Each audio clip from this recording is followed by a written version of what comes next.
الرحمن الرحیم. تشبیہ کے اغراض کا بیان چل رہا ہے.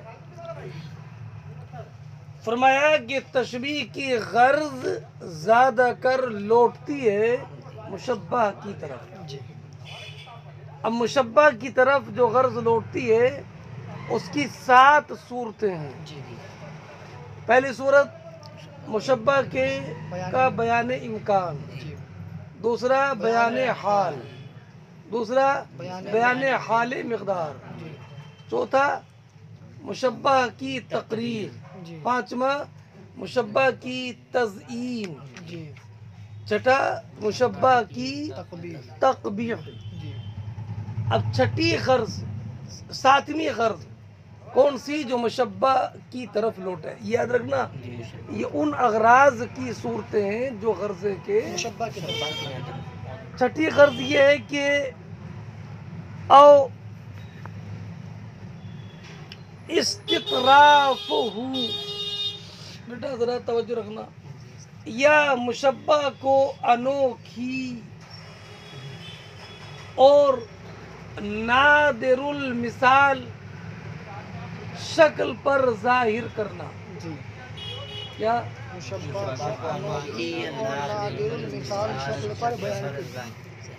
ذوق سلیم آپ کا باقی رہے گا تبھی سمجھو گے. مشبہ کو انوکھی اور نادر المثال شکل پر ظاہر کرنا، یعنی مشبہ کو بالکل انوکھا، بدیع اور نادر المثال شکل میں مشبہ کو ظاہر کرنا. اب ذرا کتاب مت دیکھو، میری بات سنو. جیسے آپ نے کوئلہ دیکھا، کوئلے کے کنارے پر جو چنگاری دیکھی لگی ہوئی، چنگاری کوئلے کے کنارے پر بہت تابع ہو گئے، مطلب کہ کیا نام اس میں تنور پر بہت تابع ہونا عشاء کے ٹائم. تو اس میں جو اس میں کوئلے ہوتے ہیں اور کوئلے کنارے پر اوپر چنگاری ہے نا. کبھی اگر نہ جلتا ہوگا تو تھوڑی اس کو ہوا بھی دیتے ہوگا، تھوڑا جل جا بھائی، سکھا دے، ہو جائے جماعت، نکل جائے ہم کہ نہیں. اس میں چمکتا رہتا ہے. اچھا چمکتا ہے نا تو اس میں ارتعاش سا ہوتا ہے، جمجماتا ہے اوپر. کیا وہی انگارہ ڈھلتا ہو تھوڑا ہے نا، ارتعاش ہوتا ہے، چمکتا ہے، وہ جھمکتا ہے وہ. تو اب کوئلے کے کنارے پر جو کہ چنگاری ہوتی ہے، جو جھمکتی ہوتی ہے، اس کی تشبیہ، تو اس کو ایک انوکھی شکل میں پیش کرنا ہے. تو کیسی انوکھی شکل؟ تو کہتی ہیں کہ جیسے کہ مشک کا سمندر ہو، مشکالی ہوتی ہے، مشک کا سمندر، اور اس کے اوپر جو ہونا وہ سونے کا لیپ ہو. مشک کا سمندر ہو اور بولو، اور اس کے اوپر سونے کا، تو مشک کالی ہوتی ہے اور اس کے اوپر سونے کا لیپ ہوگا تو سمندر میں لہر آتی ہے. تو سونے کا جو لیپ ہوگا وہ چمکے گا. تھوڑا تصور میں جمانا ہے نا. تو کہتے ہیں کہ کوئلے میں آگ کی چنگاری ایسے ہے جیسے کہ مشک کے سمندر پر سونے کا لیپ. اب ظاہر سی بات ہے کہ یہ نادر الوقوع چیز ہے. کیا ارے کوئی مشک کا سمندر ہوتا ہے کیا؟ اگر ہو بھی جائے تو کیا اس پر سونے کا لیپ ہوتا ہے کیا؟ تو یہ عقلاً تو نہیں لیکن عادتاً محال ہے. اگرچہ عقلاً ممکن ہے کہ مشک بہت زیادہ بہہ جائے اور اس کے اوپر سونا پگھلا ہوا بہت زیادہ ہو، اگرچہ عقلاً ممکن ہے لیکن عادتاً مشبہ بھی کے نادر الوقوع اور ممتنع ہونے کی وجہ سے یہاں پر جو تشبیہ دی گئی، اس کوئلے کو جس میں چنگاری ہو، اس مشک کے سمندر سے جس پر کہ سونے کے کا لیپ ہو، تو مشبہ بھی کو ممتنع کی صورت میں ظاہر کر کے اس میں انوکھا پن پیدا کر دیا ہے۔ بس سمجھ گئے بات؟ اب چھوڑا جائے رکھو، تم کرنے کا اس میں دیکھو نا، ختم کرو۔ فرماتے ہیں او استطراف، یعنی مشبہ کو طریف، نیا، انوکھا، نادر المثال شمار کرنا، جیسے کہ اس کوئلے کی تشمیع فی جمر موقد، جس میں روشن چنگاری ہو، بے بحرین من المسکی، مشک کے سمندر سے، موجہی ذہبی، جس پر سونے کا لہر ہو، لابراز ہی فی صورت الممتنع عادتاً، بولو اس لیے کہ اس کو ظاہر کیا جائے گا عادتاً ممتنع کی صورت میں، یعنی اس تشبیہ میں مشبہ میں استطراف اس وجہ سے ہوگا کہ مشبہ کو ظاہر کیا جائے گا عادتاً ممتنع کی صورت میں، اگرچہ عقلاً ممکن ہے، اور مخفی نہیں ہے کہ جو چیز عادتاً ممتنع ہو وہ مستطرف اور غریب ہے۔ یہ ہو گیا۔ دوسری بات سنو بیٹا، 6 اغراض آپ نے پڑھ لیے، یہ بات مکمل ہو گئی، تو فعل یہ بات مکمل ہو گئی۔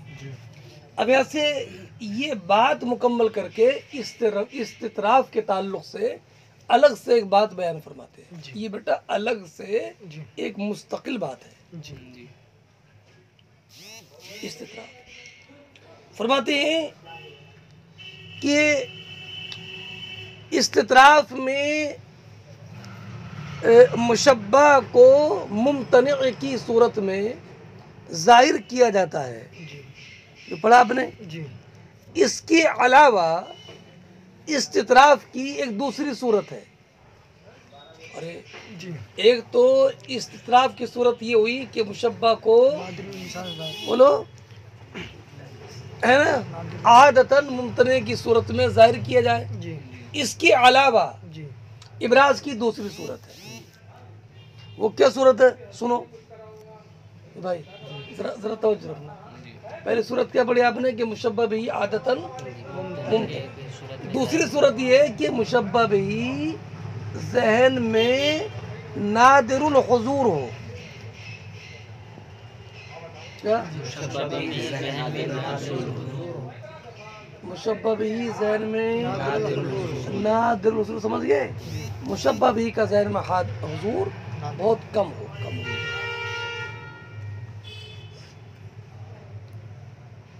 استطراف کی 2 صورتیں ہیں۔ پہلی صورت مشبہ بھی عادتاً ممتنع ہو، دوسری صورت مشبہ بھی کا حضور ذہن میں نادر ہو۔ اب یہ مشبہ بھی کے ذہن میں حضور کے ندرت کی 2 صورتیں ہیں۔ مشبہ بھی کا حضور ذہن میں مطلقاً نادر ہو، ایک، یا مشبہ بھی کا حضور ذہن میں مطلقاً نادر نہ ہو، مشبہ کے حضور کے وقت میں نادر ہو۔ کہ بیٹا ایک تو یہ کہ مشبہ بھی کا حضور مطلقاً نادر ہو، دوسرا یہ کہ مشبہ کے حضور کے وقت، مشبہ کے حضور کے وقت مشبہ بھی کا حضور ذہن میں نادر ہو۔ دیکھو یہ بات اور بتا دوں، جب مشبہ بھی عادتاً ممتنع ہوگا تو اس کا حضور ذہن میں نادر ہوگا،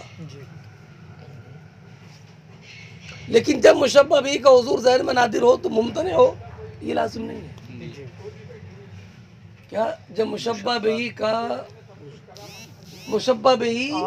عادتاً ممتنع ہوگا اس کا حضور ذہن میں نادر ہوگا، لیکن جب اس کا حضور ذہن میں نادر ہو تو وہ ممتنع ہو، یہ لازم نہیں ہے۔ ممتنع والی صورت تو پڑھ لیا آپ نے۔ اب مشبہ بھی کا حضور نادر، اس کی دو صورتیں ہو گئی، جی کیا کیا؟ مطلقاً نادر ہو یا مشبہ کے حضور کے وقت یہ مشبہ کے حضور کہ حضور کے وقت میں مشبہ بھی کا حضور مطلقاً نادر ہونے کی مثال وہی جو پہلے پڑھی آپ نے، جی کیا؟ مشک کا سمندر جس پر سونے کا لیپ ہو، اس کا حضور مطلقاً نادر نادر۔ دوسرا یہ کہ مشبہ بھی کا حضور ذہن میں مطلقاً نادر نہیں ہے، مشبہ کے حضور کے وقت میں نادر ہے۔ کیوں؟ اس لیے کہ مشبہ اور مشبہ بھی کے درمیان کوئی تناسب نہیں ہے، جی مناسبت نہیں۔ مثال سمجھو، اگر بیٹا اس کی مثال پر توجہ رکھو، کہتے ہیں کہ گلے بنفشہ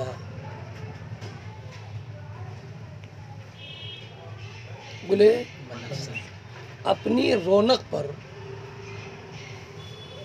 باغ میں دوسرے پھولوں پر اتراتا ہے۔ گلے بنفشہ اپنے رونق پر باغ میں جو دوسرے پھول ہیں ان پر اتراتا ہے، اس پر اتراتا ہے، سنیں؟ اتراتا ہے۔ گلے بنفشہ اپنی شاخ پر، اس کی شاخ بیٹا پتلی بھی ہوتی ہے اور نازک بھی ہوتی ہے، گلے بنفشہ اپنی کمزور شاخ پر، کمزور شاخ سمجھ رہے ہو، جی پتلی ہے اور نازک نازک ہے، کمزور شاخ پر، اے بھائی گلے بنفشہ اپنی کمزور شاخ پر ایسے ہے، کیسے؟ جیسے گندک کے کنارے میں ابھی لگی ہوئی آگ،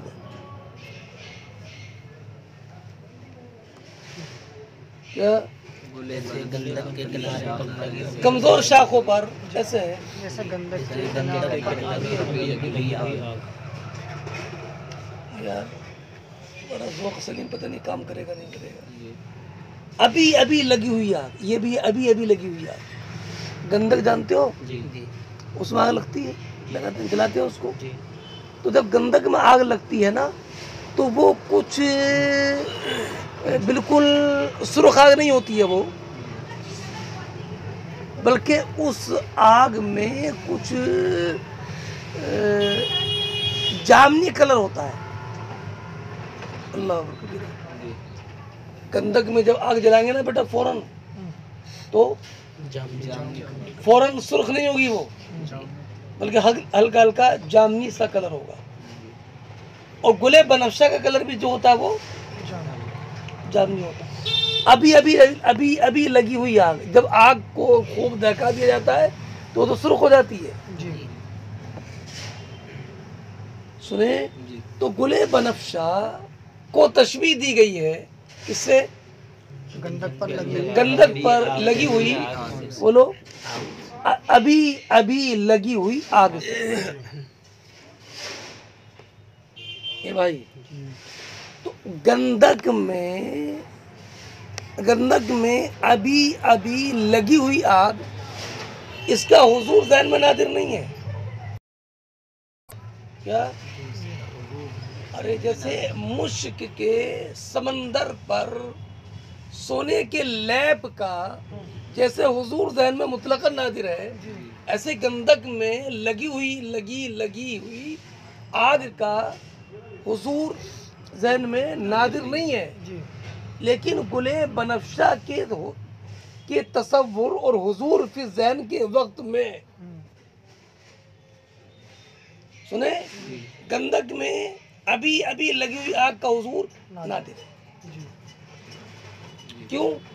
اس لیے کہ گلے بنفشہ اور گندک میں لگی ہوئی آگ دونوں کے درمیان کوئی تناسب نہیں ہے۔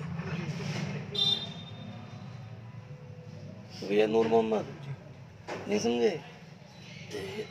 سمندر میں مشک کے سمندر جس پر سونے کا لیپ ہو، اس کا حضور مطلق اس کا حضور تو ذہن میں مطلق نادر ہے، لیکن گندک میں لگی ہوئی جو آگ ہے نا، اس کا تصور، اس کا حضور فی ذہن مطلق نادر نہیں ہے، اس کا تو خارج میں وجود ہے، جی اس کا تو خارج میں موجود ہے، تو اس کا حضور ذہن میں نادر، نادر کب ہے؟ گلے بنفشہ مشبہ کے تصور کو کیوں نادر ہے؟ اس لیے کہ مشبہ گلے بنفشہ اور گندک میں ابھی ابھی لگی ہوئی آگ، دونوں کے درمیان کوئی تناسب اور کوئی تلازم نہیں ہے۔ بات سمجھ گئے؟ ارے تو پہلے بات سمجھ آئے گی نہیں؟ استطراف کا معنی مشبہ کو انوکھی شکل میں ظاہر کرنا، وہ کب ہوگا؟ جبکہ مشبہ کو عادتاً ممتنع کی مشبہ بھی اس کو بنایا جائے جو عادتاً محال ہو۔ تو یہاں پر مشبہ کو عادتاً ممتنع کی صورت میں ظاہر کرنا، اس سے انوکھا پن پیدا ہوگا۔ اب دوسری بات کیا بتائی انہوں نے کہ استطراف کی ایک صورت تو یہ ہے کہ مشبہ کو عادتاً ممتنع کی صورت میں ظاہر کیا جائے، اس کے علاوہ دوسری صورت یہ ہے کہ تشبیہ ایسی چیز سے دی جائے کہ جس کا حضور ذہن میں نادر ہو۔ ذہن میں حضور کے نادر ہونے کی دو صورتیں، مطلقاً نادر ہو جیسے کہ مثال گزر گئی، یا مشبہ کے حضور کے وقت میں نادر ہو، یعنی مشبہ بھی کا حضور مطلقاً نادر نہیں ہے، وہ تو کثیر الوقوع ہے، البتہ مشبہ کے حضور کے وقت میں مشبہ بھی کا حضور نادر ہے۔ کیوں نادر ہے؟ اس لیے کہ دونوں کے درمیان کوئی تناسب نہیں ہے، بلکہ دونوں کے درمیان دوری ہے۔ اس کی مثال جیسے گلے بنفشہ، کون سا گلے بنفشہ؟ جو اپنی رونق پر گلشن میں دوسرے پھولوں پر اتراتا ہے۔ یہ گلے بنفشہ اپنی کمزور شاخوں پر گلے بنفشہ ایسے ہے، کیسے؟ جیسے گندک میں لگی ہوئی ابھی لگی ہوئی آگ۔ تو مشبہ بھی کیا بیٹا یہاں پر؟ گندک میں ابھی لگی ہوئی آگ، اس کا حضور مطلقاً نادر نہیں ہے، یہ دو واقع ہے۔ نادر کب ہے؟ گلے بنفشہ کے تصور کے وقت میں۔ کیوں؟ اس لیے کہ گلے بنفشہ اور گندک میں لگی ہوئی آگ، دونوں کے درمیان کوئی تلازم نہیں ہے۔ یہ بات سمجھیے بیٹا؟ فرماتے ہیں استطراف کا ایک دوسرا طریقہ بھی ہے، یعنی عادتاً ممتنع مشبہ کو ممتنع کی صورت میں ظاہر کرنے کے علاوہ وہ یہ کہ مشبہ بھی ذہن میں نادر الحضور، یا تو مطلقاً جیسے گزر گیا ہے نا اس کوئلے کی تشبیہ میں جس میں کہ چنگاری لگی ہو، اور یا مشبہ کے حضور کے وقت میں، یہ شاعر کا یہ قول لازوردیہ، یہ لا نافیہ نہیں ہے، یہ لا کلمے کا ہے یہ، اور واو یہ ربا کے معنی میں ہے، وَلَازِوَرْدِيَّ یعنی البنسفج ملا، اور گلے بنفشہ تزہو بزرقتیا بین الریاض علی حمر الیواقیت، تزو زہا یزو کے تکبر کرنا، گلے بنفشہ تکبر کرتا ہے، بزرقتیا اپنی رونق پر، کیا بین الریاض گلشن کے درمیان، کس پر؟ علی حمر الیواقیت سرخ یاقوتوں پر۔ سرخ یاقوت کون؟ گلے لالا، ملا بیٹا؟ اب علامہ سعد یہ بیان فرماتے ہیں، پہلے یہاں تک کی تشریح کر دوں، زہا یزہو کے معنی تکبر کرنا، اور ایک اس میں لغت یہ کہ یہ فعل ہمیشہ مجہول ہی استعمال ہوتا ہے، جیسے ولدہ، مرد نے تکبر کیا تو زہر رجل نہیں بولتے ہیں، زوہیہ رجل بولتے ہیں، کیا بولتے ہیں؟ تو اب اس لغت پر کیا ہونا چاہیے تھا؟ تزہا، مگر ہے کیا؟ تو یہ اس لغت پر ہے جس لغت پر اس کا معروف بھی استعمال ہوتا ہے۔ فرماتی ہے جوہری نے کہا سیحہ میں زوہیہ رجل، فعل مجہول کے ساتھ پڑھو، فوا مزہو اذا تکبرہ، اور اس میں دوسری لغت بھی ہے جس کی حکایت ابن درید نے کی ہے، زہا یزو زہبن بدرقت بین الریاض علی الحمر الیاواقیت، یعنی الازار پھولوں پر تکبر کرتا، کون سے پر؟ والشقائق النعمان والشقائق الحمر، سرخ پھولوں پر تکبر کرتا ہے۔ اس کا تعلق تشبیہ سے نہیں ہے، جی تشبیہ تعلق دوسرے مصرے کا ہے، کانہا جی کیا؟ کانہا فوق قامات ضعفنا بها اوائل النار، اوائل النار کانہا کی خبر ہے، جی گویا کہ گلے بنفشا ان شاخوں کے اوپر جو شاخیں ان کے اٹھانے سے کمزور ہیں، یہ گلے بنفشا اوائل النار فی اطراف الکبریتی، کبریت والا گندک، گندک کے کناروں میں ابھی ابھی لگی ہوئی آگ کی طرح ہے۔ اس لیے کہ ملا بیٹا، اس لیے کہ گندک کے کناروں سے آگ کے اتصال کی صورت اس کا حضور ذہن میں نادر نہیں ہے، جی ہے نا، نادر نہیں ہے، ندرتا جیسے یہ مفعول مطلق ہے، جی اس جیسی ندرت جو ندرت کے مشک کے سمندر کی اس سونے کے لیب سے ہوتی ہے، جی لیکن یندر حضورها، لیکن اس کا حضور نادر ہے بنسفج کی صورت کے حضور کے وقت، فیستطرف، تو اس میں استطراف پیدا ہوتا ہے بمشاہدتی عناق، عناق بیٹا یہ سو گیا صالح،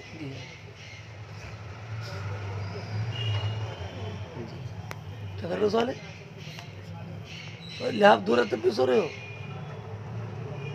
عناق، عناق یہ مصدر ہے معانقہ کے معنی میں، جی بمشاہدت عناق بین صورتین متباعدین، تو اس میں استطراف پیدا ہوتا ہے دو متباعد صورتوں کے درمیان، ہے نا، معانقہ کے مشاہدے سے، جی ملنے کے مشاہدے سے، جی اس میں استطراف پیدا ہوتا ہے دو متباعد صورتوں صورتوں کے درمیان معانقات معانقہ، ملنے کے مشاہدے سے۔ جی اب یہاں سے یہ بیان فرماتے ہیں، سنو بیٹا، کہ یہ 7 قسم ہو گئی نا، جی کون کس کی؟ جو غرض تشبیہ لوٹتی ہے مشبہ کی طرف، اور وہ کبھی غرض لوٹتی ہے، بولو، مشبہ کی اس کی 2 صورتیں ہیں، جی کیا؟ 2 صورت، اس کی 2 صورت کس کی؟ جو غرض تشبیہ لوٹتی ہے مشبہ کی طرف، ایک صورت یہ ہے کہ یہ وہم دلانا ہوتا ہے کہ مشبہ وجہ شب میں اتم ہے مشبہ بہی سے، جی یہ وہم دلانا ہوتا ہے کہ مشبہ وجہ شبہ میں اتم ہے، کیا؟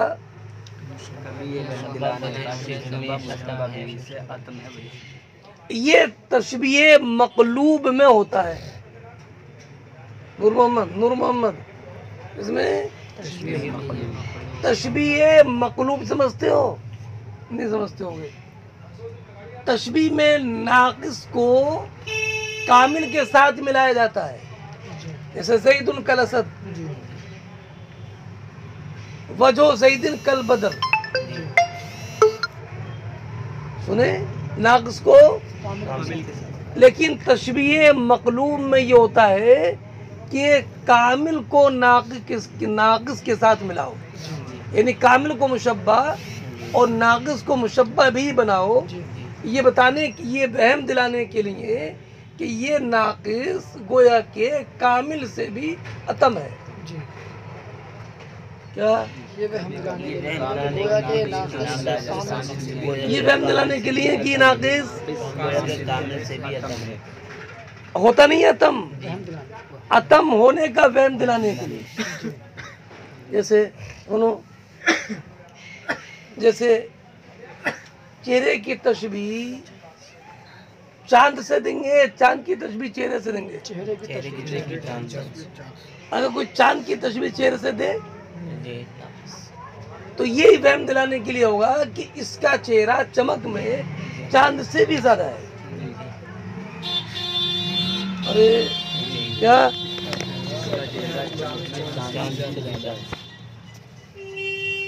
سنیں، جیسے شاعر نے تعریف کی بادشاہ کی. تعریف کا مزاج دیکھو. کیا تعریف کی؟ کہتا صبح ہو گئی. صبح صالح صبح ہو گئی. صبح ہو گئی. اور صبح کی چمک ایسے ہے کہ جیسے کہ خلیفہ کا چہرہ. آمدم برسر مطلب کیا؟ صبح کی روشنی کیسی ہے؟ جیسا کہ خلیفہ کا چہرہ. کب؟ جب کہ اس کی تعریف کی جائے. اللہ اکبر کبیرہ. جب کہ تعریف جب کی جاتی ہے اور بادشاہ تعریف سنتا ہے تو تعریف سننے کے وقت میں بادشاہ کا چہرہ جیسے کھل اٹھتا ہے، اس طرح ہے صبح کی چمک. کب؟ جب کہ بادشاہ کی یہ قید کیوں لگائی جب کہ بادشاہ کی تعریف کی جائے؟ اس میں دو باتوں طرف اشارہ ہے. ایک بات تو یہ کہ تعریف کرنے والوں کی تعریف کو وہ قاعدے سے سنتا ہے اور تعریف کرنے والے کے حق کو پہچانتا ہے. کیا تعریف کرنے والے کی سنتا ہے، تبھی تو چہرے پر مسکراہٹ ہوتی ہے کہ سن کر اس کے مضمون کو سمجھتا ہے اور اس کے حق کو بھی پہچانتا ہے. تو جیسے یہی ہے بے مقصد. تو اب جیسے تعریف کے وقت میں بادشاہ کا چہرہ چمکتا ہے، اس چہرے کی طرح صبح کی روشنی ہے. تو یہ نہیں کہا اس نے کہ بادشاہ کا چہرہ تعریف سننے کے وقت میں صبح کی روشنی کی طرح ہے، بلکہ یہ کہا کہ اس کا چہرہ صبح کی روشنی بادشاہ کے چہرے کی طرح. تو یہاں پر مشبہ بھی کیا ہے؟ بادشاہ کا چہرہ. تو غرض کدھر لوٹ رہی ہے؟ بادشاہ کا چہرہ. مشبہ کی طرف کہ مشبہ بھی کی طرف؟ یہی بیٹا کہ یہاں غرض لوٹ رہی ہے مشبہ بہی کی طرف. سنیں، غرض کدھر لوٹ رہی ہے؟ مشبہ بہی کی طرح. یہ ہو گیا بیٹا. کیا غرض لوٹ رہی ہے؟ کیا غرض ہے؟ غرض کیا ہے؟ یہ بہن دلانا جی کہ وجہ شم میں مشبہ. وجہ شم میں مشبہ بھی. یہ مشبہ بھی جس کو مشبہ بھی بنایا گیا ہے یہ عتم ہے مشبہ سے. جی کیا وجہ شم میں یہ مشبہ. وجہ شم میں یہ مشبہ بھی جی مشبہ عتم ہے وجہ مشبہ سے. کون؟ جس کو مشبہ بھی حقیقت مشبہ بھی نہیں ہے بلکہ یہ مشبہ ہے، لیکن مشبہ بھی بنایا گیا یہ وہم دلانے کے لیے کہ یہ بولو مشبہ سے آتا وجہ شم میں. اچھا یہ صورت ہو گئی. دوسری صورت سنو. دوسری صورت سنو بیٹا. دوسری صورت یہ کہ اظہار مطلوب. کیا بولتے ہیں بیٹا؟ اندھے کو کیا چاہیے؟ دو آنکھیں. ننگے کو کیا چاہیے؟ بھوک کیا چاہیے؟ اور پیاسے کو خواب میں پانی دکھائی پڑتا ہے اور بھونگے کو خواب میں بھی کھانا دکھائی پڑتا ہے. اب یہ ایک بھوکا آدمی بادشاہ کی تعریف کرے گا تو تعریف تو کرے گا بادشاہ کی، لیکن نظر کیا آئے گا؟ کھانا. اور کھانے میں کیا؟ روٹی. تو روٹی کیسی ہوتی ہے؟ گول. روٹی کیسی ہوتی ہے؟ روشن. کہتا ہے اب تعریف میں کیا کہے گا؟ ہمارے بادشاہ کا چہرہ مثل روٹی کے کیا وجہ کر رغیف. حالے کہنا چاہیے تھا وجہ کل بدر، لیکن وجہ کل بدر نہیں بول لیا. یہ کیا بول لیا ہے؟ وجہ کل بدر کر رغیف. ارے صاحب تعریف کر رہا ہوں لیکن جہل سے روٹی نہیں جا رہی ہے. وجہ کل رغیف. وجہ یہ کر رغیف. رغیف کو مشبہ بنا کر یہ بتانا بھوکے ہیں کھانا گلاؤ. تو اس تشبیہ میں غرض کدھر لوٹی؟ اور اس غرض کیا ہے؟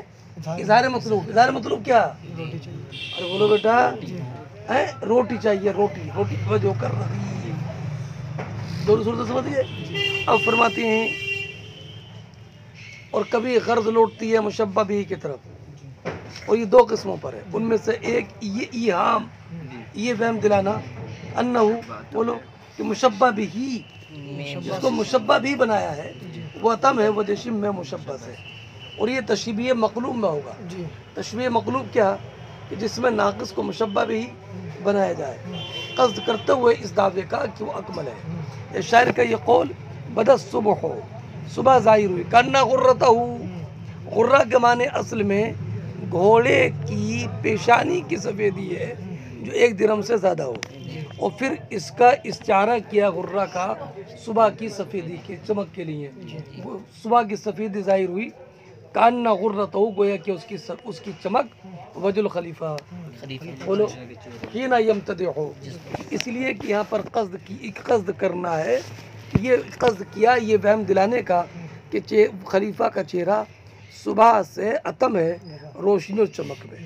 اور ان مشاعر کے قول حین یمتدح میں اس بات پر دلالت ہے کہ ممدوح متصف ہے تعریف کرنے والے کے حقیقی معرفت کے ساتھ، اور اس کی ہے نا، اور بولو، اور حاضرین کے سامنے مادے کی شان کی تعظیم کے ساتھ کہ اس کی طرف توجہ، کہ اس کی طرف کان لگاتا ہے، والارتیاح لہ، اور اس کے لیے بولو بیٹا مکمل طور پر توجہ سے اسے کلام سنتا ہے، اسے راحت پہنچاتا ہے. والا کمال ہی فی الکرم، اور دلالت ہے ممدوح کے کمال کرم پر، اس طور پر کہ جب مدح سنتا ہے تو مدح سننے کے وقت میں اس کے چہرے میں چمک اور ایک دمک پیدا ہو جاتی ہے. ملا. اور اس غرض کی دوسری قسم جو مشبہ بھی کی طرف لوٹتی ہے، وہ مشبہ بھی کے اہتمام کا بیان ہے. کا تشبیہ الجاعی، بولو جیسے بھوکے کی تشبیہ چہرے کو، جیسے کہ بھوکے کا چہرے کو تشبیہ دینا، اس چہرے کو تشبیہ دینا کہ جو کہ چاند سے نہیں، یہ کل بدرے وجن کی صفت ہے. یہ جیسے بھوکے کا اس چہرے کو تشبیہ دینا جو کہ چمک میں، گول ہونے میں چاند کی طرح ہے. تشبیہ کسے دینا؟ بالرغیف. ویسمى هذا التشبیہ المشتمل، اور یہ تشبیہ جو اس نوع پر مشتمل ہوتی ہے، غرض کی اس نوع پر مشتمل ہوتی ہے، اس تشبیہ کا نام کیا ہے؟ اظہار المطلوب. بس.